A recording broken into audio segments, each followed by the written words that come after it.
बिस्मिल्लाहिर्रहमानिर्रहीम। अस्सलामु अलैकुम वरहमतुल्लाहि वबरकातुहू। मैं हूं उमर फ़ारूक और हमारा channel the light of truth में एक बार फिर आपके सामने हाजिर हूं। नाजरीन, जिस मौजू पे मैं आज बात करना चाहता हूं वो है कि ईसाईयत में ईसा अलैहिस्सलाम को अल्लाह ताला का बेटा कहा जाता है। अब हम आज ये देखेंगे कि क्या ईसा अलैहिस्सलाम अल्लाह ताला के इकलौते बेटे हैं या अल्लाह ताला के और भी बेटे हैं। जितनी भी बातें होंगी वो इंशाअल्लाह बाइबल के अंदर रहते रहते होंगी, ताकि ईसाई ये ना कह सकें कि मुसलमानों ने अपनी किताबों के हवाले दिए हैं। तो चलिए हम अपने मौजू की तरफ आते हैं। तो अगर आप पढ़ेंगे यूहन्ना की इंजील तो उसका बाब नंबर 1 है और आयत नंबर 18 में लिखा है, खुदा को किसी ने कभी नहीं देखा, अकलौता बेटा जो बाप की गोद में है उसी ने जाहिर किया। यानी कि इससे ये पता चलता है कि इंजील में ईसा अलैहिस्सलाम को अल्लाह ताला का अकलौता बेटा कहा गया है। लेकिन अगर बाइबल को हम शुरू से देखें तो शुरू में जो किताबें हैं उसमें एक किताब खुरूज की है। अगर हम खुरूज की किताब खोलते हैं तो खुरूज की किताब में हम देखेंगे उसका बाब नंबर 4 और उसकी आयत नंबर 22 में लिखा है, और तू फ़िरौन से कहना कि खुदावंद यूँ फरमाता है कि इसराइल मेरा बेटा बल्कि मेरा पहलूटा है।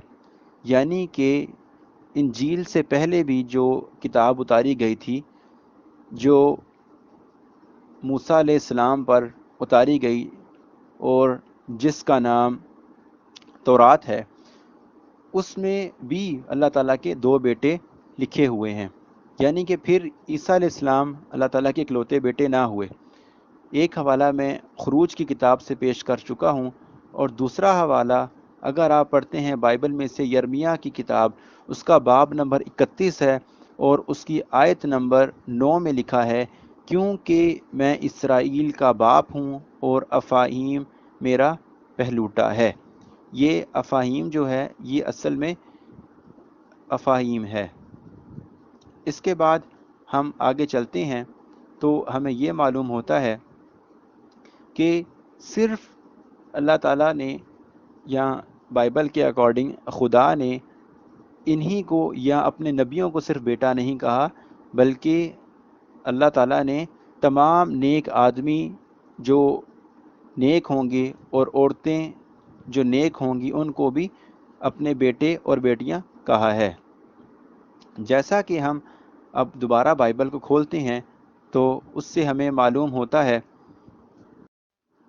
कि हुसै की किताब और उसका बाब नंबर 1 और आयत नंबर 10 में लिखा है, बनी इसराइल तुम जिंदा खुदा के फर्जंद हो।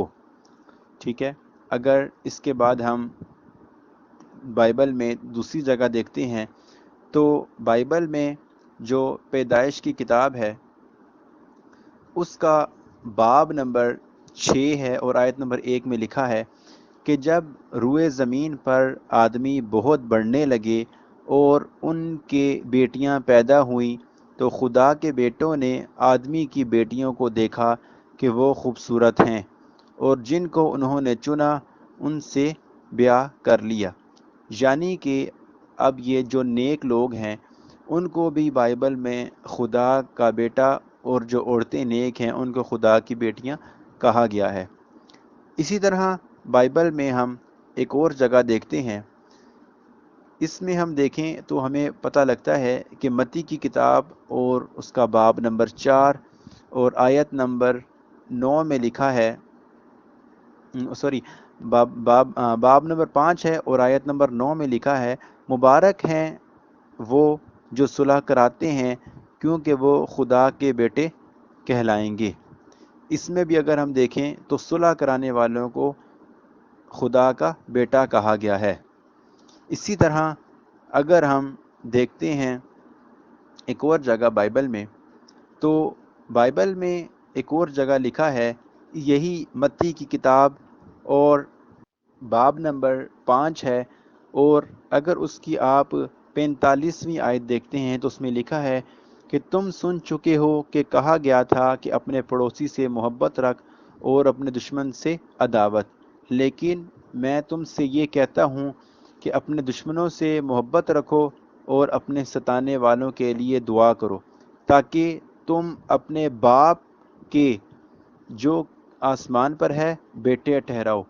इसमें भी अगर हम देखते हैं तो सब्र करने वालों को बेटा कहा जा रहा है। लेकिन अगर हम देखते हैं कि ईसाई अगर ये कहते हैं कि ईसा अलैहिस्सलाम को अल्लाह ताला का बेटा इसलिए कहा जाता है कि अल्लाह रब्बुल इज़्ज़त ने उनमें रूह को फूंका था, तो फिर हम देखते हैं कि क्या रूह फूंकने की वजह से, रूह डालने की वजह से ऐसा हो सकता है कि वो खुदा के बेटे बन जाएं? तो आइए हम देखते हैं तौरात में गिनती की किताब उसका बाब नंबर 11 है और आयत नंबर 25 में लिखा है कि तब खुदावंद अबर में होकर उतरा और उसने मूसा से बातें की और उस रूह में से जो उसमें थी, यानी कि मूसा अलैहिस्सलाम में जो रूह थी अल्लाह ताला की, कुछ लेकर उसे उन 70 बुजुर्गों में डाला। यानी कि अब इस जगह पर अल्लाह रब्बुल इज़्ज़त ने मूसा अलैहिस्सलाम, इंजील के मुताबिक कहा जा रहा है कि मूसा अलैहिस्सलाम में जो अल्लाह ताला ने अपनी रूह डाली थी, वो मूसा अलैहिस्सलाम से निकाल कर, उसका रूह का कुछ हिस्सा निकाल कर वो 70 बुजुर्गों में डाल दिया। अब यहाँ पर ये देखा जाए कि मूसा अलैहिस्सलाम में भी अल्लाह ताला ने रूह डाली थी। लेकिन इसके बाद अगर हम एक और जगह देखते हैं तो यूएल नबी की किताब और उसके आयत नंबर हम देखते हैं, उसका बाब नंबर 2 है और उसमें लिखा है, उसकी आयत नंबर 28 में लिखा है कि और उसके बाद मैं हर फर्द बशर पर अपनी रूह नाजिल करूँगा और तुम्हारे बेटे बेटियां नबूवत करेंगी। यानी अल्लाह ताला जब रूह डालते हैं तो तब ही नबूवत कर सकते हैं। ये भी आपने देख लिया।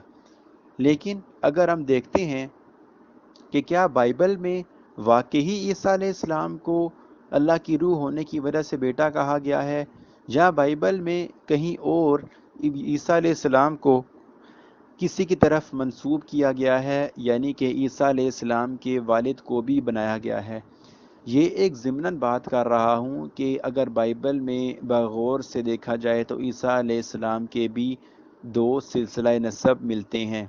यानी कि सिलसिला नसब का मतलब है कि ईसा अलैहिस्सलाम के बाप और फिर आगे उनके बाप, फिर उनके बाप, इस तरह ये एक ज़िमनन बात है। लेकिन एक जगह मैं बता दूँ कि ये लूका की जो इंजील है, लूका की इंजील का बाब नंबर 2 और उसकी आयत नंबर 48 में लिखा है, और माँ ने उससे कहा, बेटा तूने क्यों हमसे ऐसा किया? देख तेरा बाप और मैं कुड़ते हुए तुझे ढूंढते थे।